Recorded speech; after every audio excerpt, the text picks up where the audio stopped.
আপনি যে made in না লেখে এই কটাকে কিনবে না আইসা কোথাও পাকিস্তানি আপনার প্রত্যেক দোকান জানেন পাকিস্তানি কাপড় আমি আসলে বলি কি পাকিস্তানি কাপড় বলতে কাপড় নিয়ে আসে না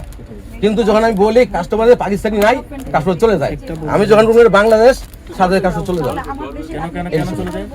হ্যাঁ আর এই মেড ইন ইন্ডিয়াতে একটু দামও বেশি পাওয়া যায় নাকি দামের বিষয়ই না দামের কোনো বিষয় না দামের কোনো ফ্যাক্ট না আপনি মানে আচ্ছা কাস্টমার চলে যায় কেন এটা বলুন তো না না তাহলে আপনি ইন্ডিয়ান কাপড় এনে বিক্রি করবেন এলসি করে এনে ইম্পোর্ট করে বিক্রি করবেন আপনি ফলস ডিক্লারেশন দিবেন না আপনি করবেন কিন্তু আপনি নিষেধ না কাপড় বিক্রি করা নিষেধ না আপনি ইম্পোর্ট করে এনে করবেন না না আমি বলি আপনি কি যেটা বলা হয়েছে যে আপনি বলছেন ভোক্তারা ইন্ডিয়ান না দেখলে কেনে না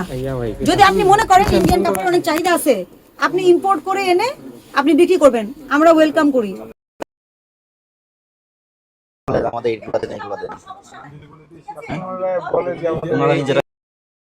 যদি মনে করেন ভোক্তা আছে ইন্ডিয়ান পাকিস্তানি কাপড় কেনে আর না হলে কিনবে না আপনি অবশ্যই ইম্পোর্ট করে আনবেন আপনি আমদানির লাইসেন্সের জন্য আবেদন করেন মিনিস্ট্রি অফ কমার্সে ঠিক আছে নিয়ম মেনে করেন